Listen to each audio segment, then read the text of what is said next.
Bonjour, c'est Ursule encore. On est le 2 novembre 2022.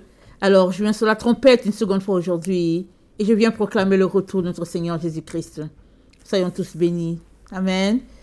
Alors, pour faire suite à la vidéo que je viens d'apporter sur l'eau qui sort du trône de Dieu, amen, l'eau pure, ça sort du trône de Dieu, ça ne vient pas de nous, ça ne vient pas des êtres humains, parce que la parole de Dieu, elle est divine, amen.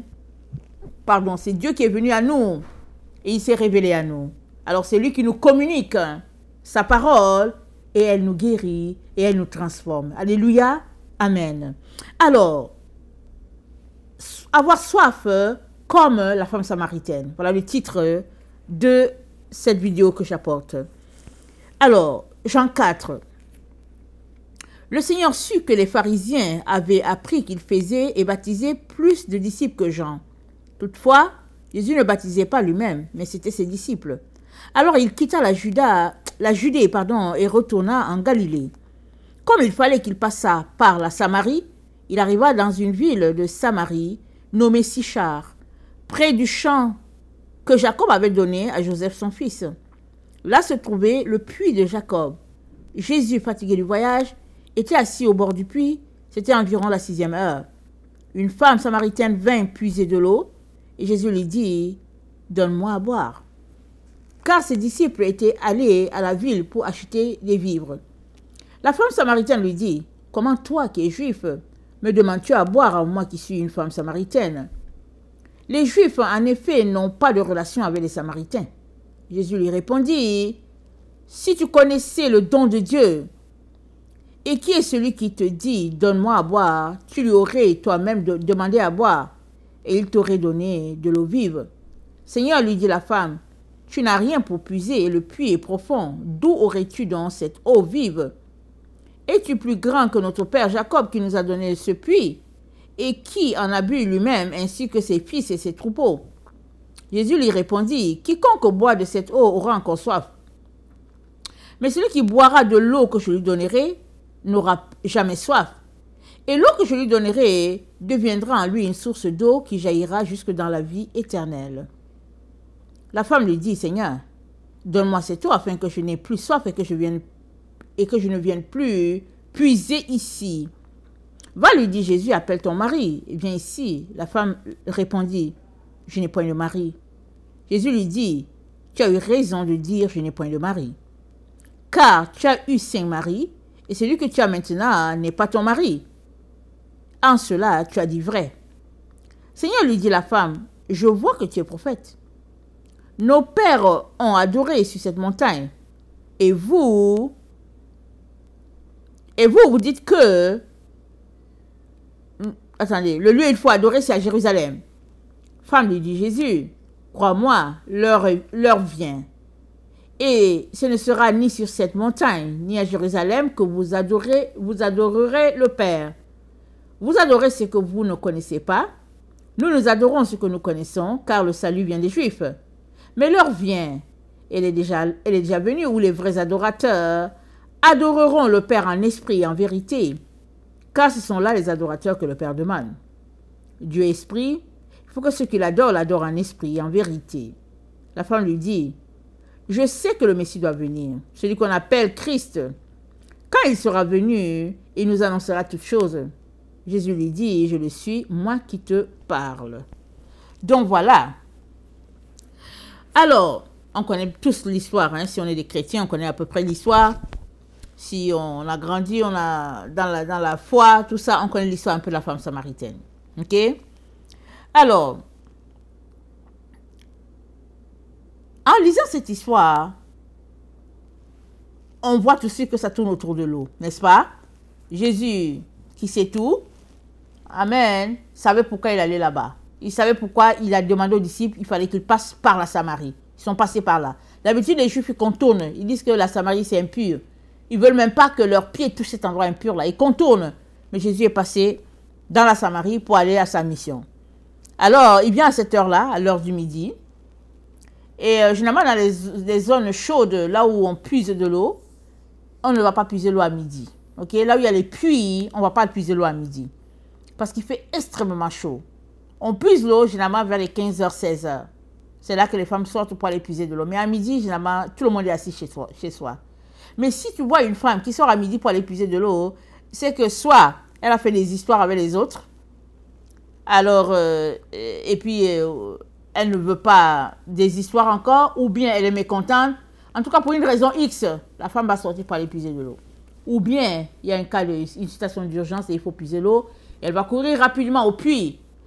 Sinon, c'est rare de trouver quelqu'un au puits à l'heure du midi.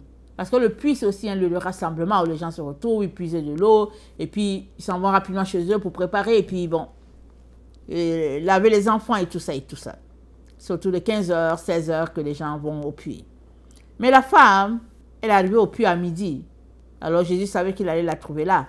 Peut-être que de là où il était, il voyait cette femme solitaire là, qui allait souvent au puits les midis.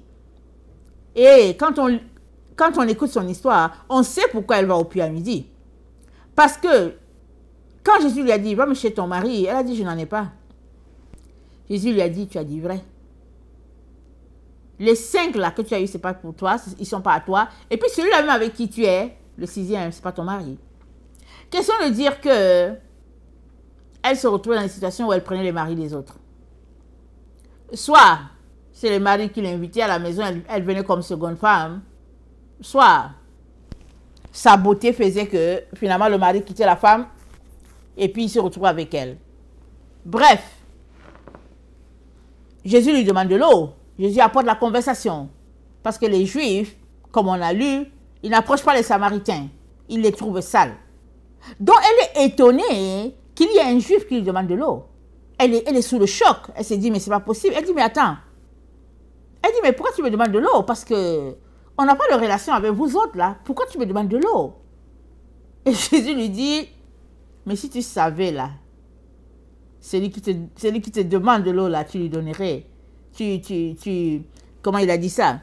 Jésus lui a dit, si tu connaissais le don de Dieu, et qui est celui qui te dit, donne-moi à boire, tu lui aurais toi-même demandé à boire. Et il t'aurait donné de l'eau vive. Amen. Alors, Jésus-Christ, voilà la parole de Jésus. Jésus dit que, hey, tu ne sais pas qui te parle, hein? En plus de cela, c'est pas moi qui t'aurais demandé de l'eau, c'est toi qui vas me demander mon eau si tu savais qui j'étais. Et l'eau que j'ai là, elle est vive. Waouh! Et la femme, tout de suite, elle veut de l'eau. Elle ne veut plus venir puiser l'eau. Elle ne veut plus venir puiser là, parce que vous savez, c'est une corvée quand même. Et puis, peut-être aussi derrière le fait qu'elle ne veut plus venir puiser à cet endroit, peut-être qu'il y a aussi l'histoire de solitude. Parce que tout montre qu'elle est une femme solitaire. Okay? Tout montre cela. Alors, elle dit à Jésus, elle est étonnée, elle dit, mais attends, notre père Jacob, dont il y a cette fierté-là, d'être descendant de Jacob. Elle dit, mais tu n'es pas plus grand que notre père Jacob. C'est lui qui nous a donné tous ces puits-là.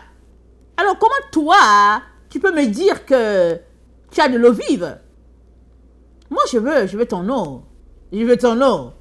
Jésus lui dit, va appeler ton mari. Au fait, la raison pour laquelle tu n'as pas d'eau vive, pour le moment, c'est lié au fait que il faut que tu me donnes il faut que tu me dises où est ton mari. Jésus rattache les deux. Mais c'est une femme qui est véridique. Elle est honnête. Elle lui dit, je n'ai pas de mari. Peut-être aussi que dans leur zone, avant de donner quelque chose à une femme, il faut que son mari soit témoin. Comme ça, tu vas dire au mari, écoute, je vais donner de l'eau là à ta femme, mais c'est pour vous tous au fait. Donc, tout de suite là, pour ne pas manquer ce don-là, elle dit, ah, moi, je n'ai pas de mari, hein, si tu veux me donner, ce que tu as à me donner, donne-moi ça maintenant. Moi, je n'en ai pas, je n'ai pas de mari. Jésus lui dit, tu as dit vrai. Tu as dit vrai. Parce que non seulement tu n'en as pas, mais celui avec lequel tu es maintenant, ce n'est pas ton mari. Mais qu'est-ce que Jésus-Christ voulait toucher?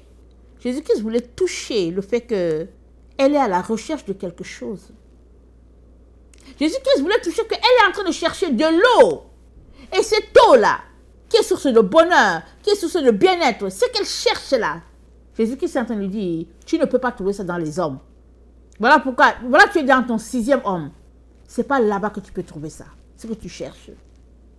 Alors, la femme lui dit, la femme tout de suite, hein, dès que Jésus-Christ lui dit que, écoute, ce que tu cherches là, Jésus-Christ lui dit, hey, c'est vrai.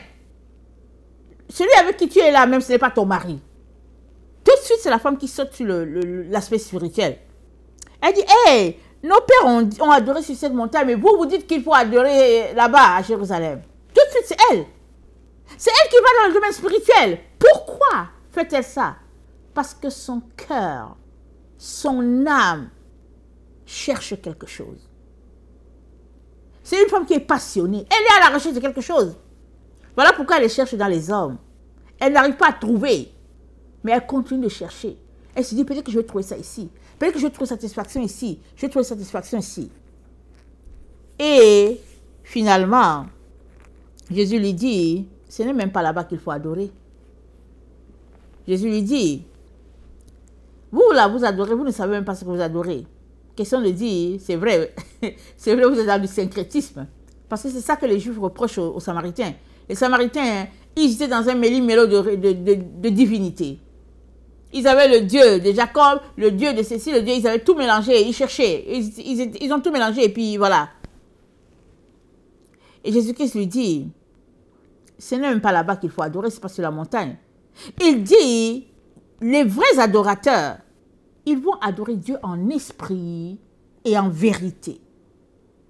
Leur esprit, leur pensée, tout sera pris dans leur adoration et leur louange vis-à-vis de ce Dieu-là.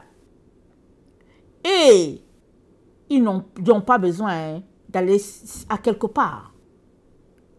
Parce que ce Dieu-là qu'ils vont adorer, il sera en eux. Parce qu'une fois que tu choisis le chemin de la vérité, alors la vérité vient s'installer en toi. Parce que la vérité, c'est Dieu lui-même. La vérité, c'est divin. La vérité, c'est Dieu. Alors Jésus-Christ lui dit ça. Et il lui dit, parce que Dieu est esprit, Dieu n'est pas matériel. C'est pas une pierre. Ce n'est pas une boîte, Dieu. Dieu, il est esprit. Alors si tu l'adores en esprit et que tu es dans toute la vérité, alors tu vas connecter à ce Dieu-là. C'est ça qu'il dit à la femme. Et elle lui sort ce qu'elle sait. Elle sait que le Messie doit venir. Comme nous, dans le temps où nous savons, dans le temps où nous sommes, nous savons que Jésus doit venir là où nous sommes, là, dans le temps où nous sommes. Nous le savons. Et la femme, elle sait que le Messie doit venir. Ça veut dire que elle soupire, ça veut dire qu'elle aspire, elle le cherche dans son cœur. Cette femme-là, c'est pas pour rien que Jésus-Christ a fait le chemin jusqu'à là-bas. Il sait quels sont les gens qui le cherchent. Et cette femme fait partie des personnes qui cherchaient Dieu. Donc, Jésus-Christ a mis cette femme en face de son problème. Amen. Alors, elle cherchait la satisfaction dans les hommes, mais elle n'arrivait pas à obtenir, alors elle changeait les hommes.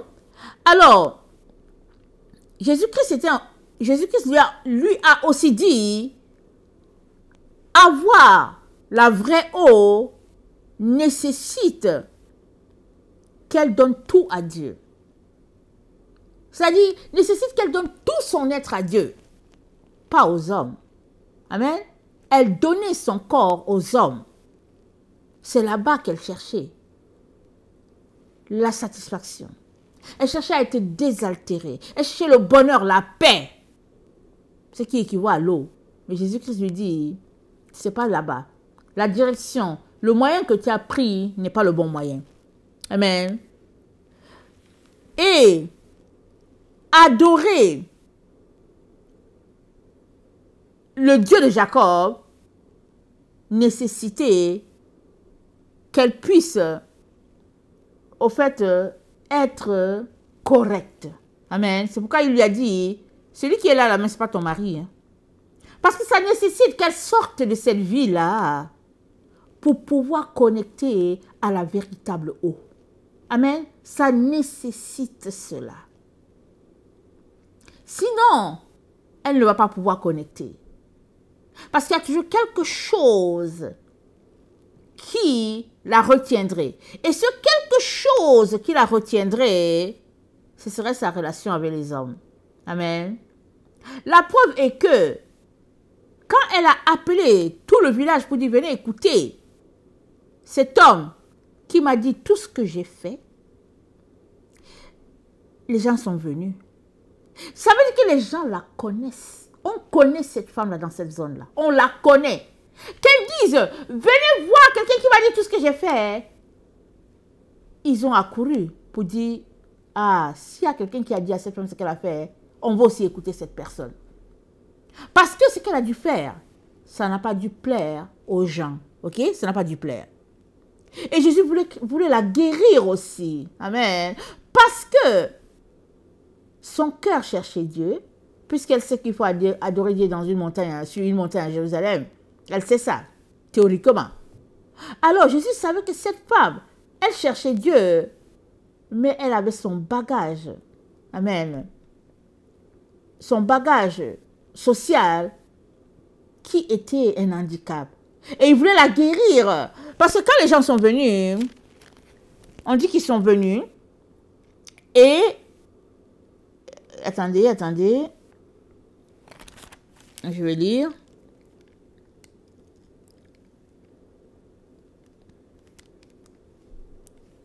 C'est dit au verset 41.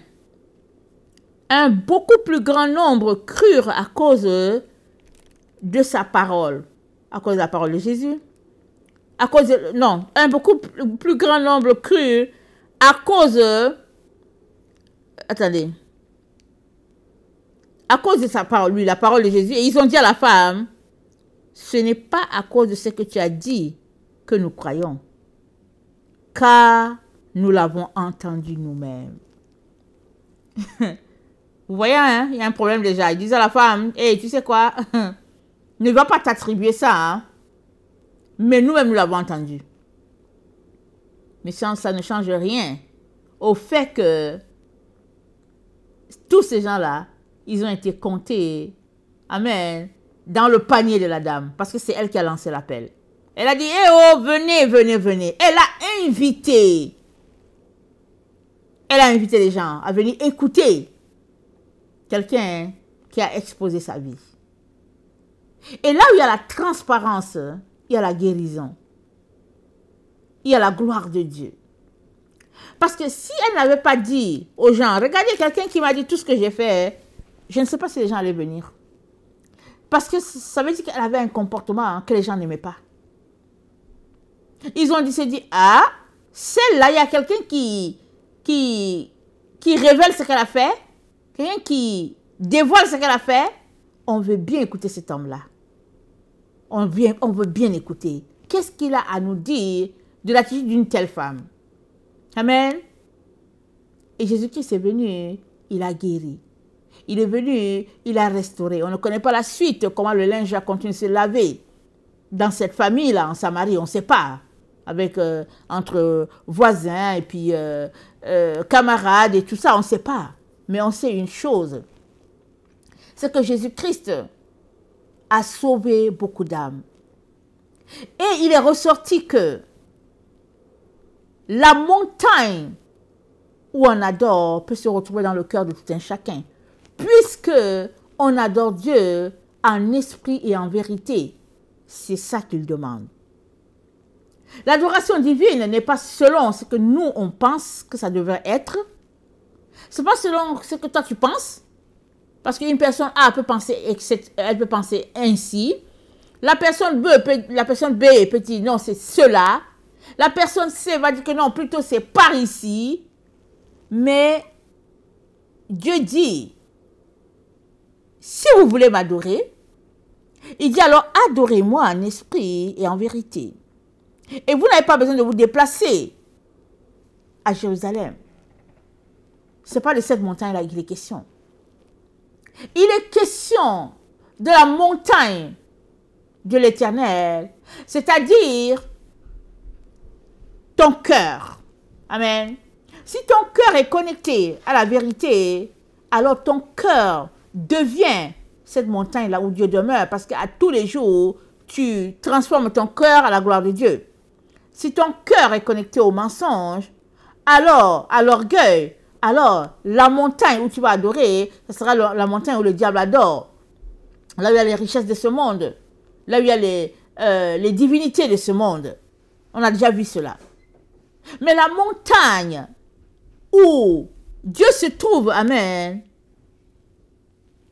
on y arrive avec un cœur, avec les mains pures, avec le cœur transformé à la gloire de Dieu. On a déjà vu ça. Où c'est dit qu'il montera la montagne de l'Éternel. C'est dit celui qui a les mains, qui a le cœur innocent et les mains pures. Cette personne va monter à la montagne de l'Éternel. Mais la montagne de l'Éternel, elle est où? Elle est dans nos cœurs. Amen. On est tous connectés à une montagne. Il y a deux, anyway. Soit on est connecté à la montagne de l'Éternel, soit on est connecté à celle de l'ennemi. On a déjà vu ça, hier ou avant-hier. Donc, il est important, mes chers frères et chères sœurs, qu'on puisse s'arrêter et regarder dans nos propres vies les passions, ces passions-là, qui nous tiennent loin du Seigneur. La femme samaritaine, par exemple, les barrières qui l'empêchaient, c'était son amour pour les hommes. X raison, son amour pour les hommes. La tenait, il y avait une distance entre Dieu et puis elle, à cause de cette attitude-là. Mais pour toi, on ne sait pas, je ne sais pas c'est quoi, ok? Mais Dieu sait. Et tu sais. Et puis si tu ne sais pas, si tu viens devant Dieu, Dieu va t'indiquer, il va te dire, tu sais quoi? Cet aspect-ci, là, j'aime pas. Ce côté-ci, là, j'aime pas. Il faut que tu changes. Parce qu'il est un père pour nous, un père rempli d'amour. Il n'est pas toujours là pour juste nous féliciter. Il est là aussi pour nous dire ce qui ne va pas bien, afin qu'on puisse changer cela. Sinon, il ne viendrait pas s'installer dans cette montagne-là. Amen. Alors, le lieu où Dieu demeure, c'est le lieu où tu es connecté avec Dieu. Amen. Dans ta louange, dans ton adoration, dans tout ce que tu fais. Et Dieu aimerait que tu sois connecté à lui au plus haut des sommets à cause de ta vie de sainteté et de pureté. Parce que la montagne, c'est un sommet. Dieu ne veut pas que tu sois au pied de la montagne. Il ne veut pas que tu sois au milieu non plus. Il veut que tu sois au sommet, là-bas, dans cette relation d'intimité, de proximité avec lui. Et ça requiert que tu laisses tout tomber pour sa gloire.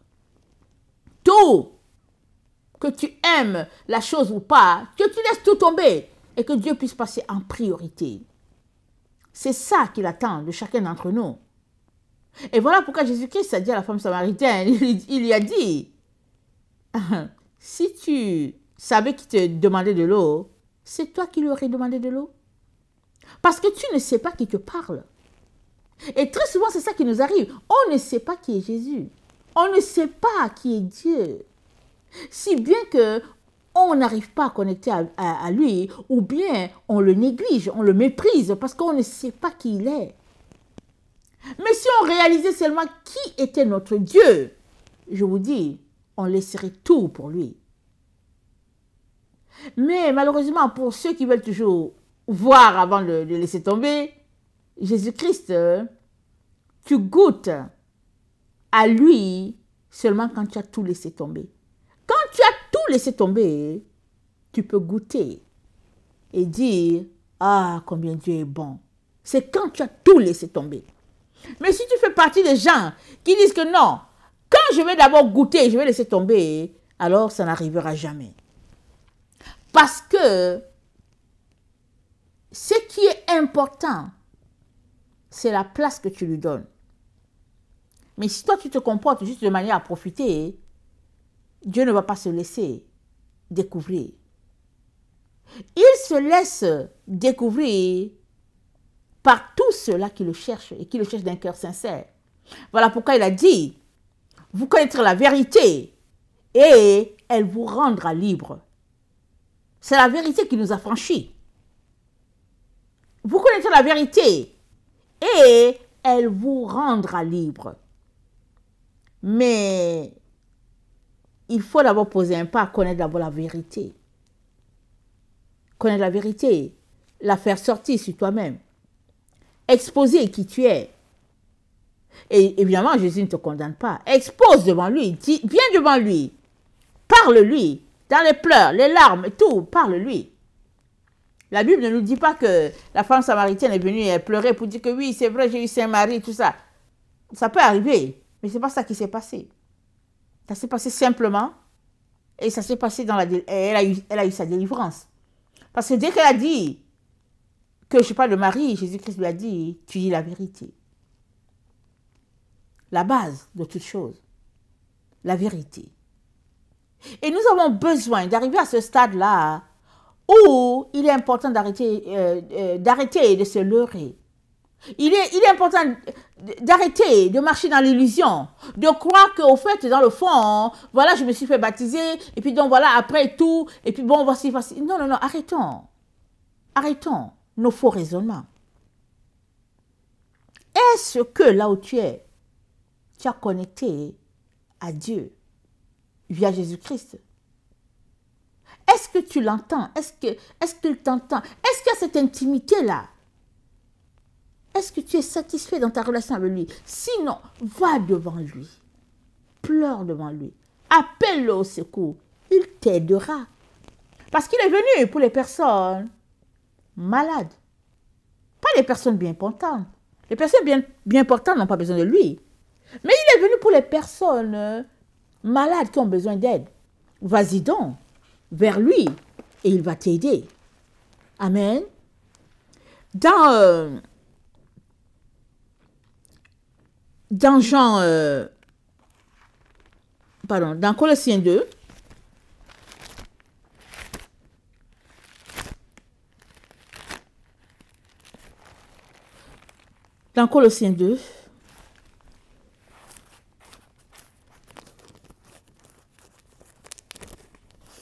il est dit ceci, le verset 6. Ainsi donc, comme vous avez reçu le Seigneur Jésus-Christ, marchez en lui, étant enraciné et fondé en lui, et affermi par la foi d'après les instructions qui vous ont été données, et abondez en actions de grâce. Jude, vous savez, Jude, il y a un seul chapitre, ce qui fait que je donne le verset 20. Jude nous dit, le verset 20, il dit, pour vous, bien-aimés, vous édifiant vous-même sur votre très sainte foi et priant par le Saint-Esprit, maintenez-vous dans l'amour de Dieu en attendant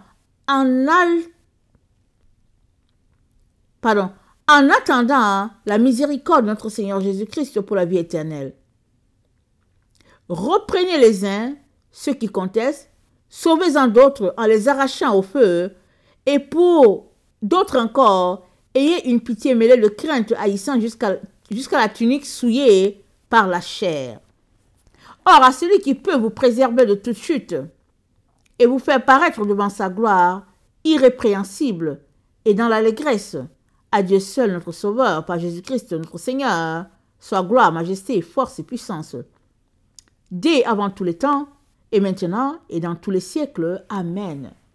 Alors, il n'y a que Jésus-Christ qui peut nous préserver de toute chute. Il n'y a que lui qui peut faire quelque chose pour nous. Mais, pendant que on est en train de prier, de soupirer pour dire Jésus au secours, il est important qu'on puisse se maintenir dans l'amour de Dieu. C'est-à-dire, on ne doit pas se détourner, aller dans le monde et dire Jésus-Christ au secours, au secours. Non, non, non.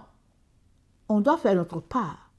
Se maintenir dans l'amour de Dieu, dans cette grâce-là, en abandonnant les choses de la chair, en désirant plus que tout le lait spirituel. On doit céder des choses, laisser tomber, plusieurs choses. Parce que pour grimper la montagne, le poids, ça gêne. On laisse tomber tout ce qui est lourd. Il est important qu'on laisse tomber toutes ces choses-là. Afin qu'on puisse avoir accès à notre Dieu. Amen. Et ça demande une vie de vérité pour qu'on puisse goûter à la véritable eau. Amen. Ça demande une vie de vérité. Mais si nous marchons dans la séduction, le leurre, le mensonge et toutes les voies erronées de cette terre, si on marche là-dessus, en se convainquant que, bon, voilà, on va trouver le chemin de la vérité, amen, si c'est ça qu'on fait, alors on est en train de se tromper soi-même. Et finalement, on va vivre privé de la véritable eau. On va se retrouver à consommer cette eau sale-là qui, dans le fond, ne va pas nous aider. Au contraire, elle va nous détruire à petit feu. Amen.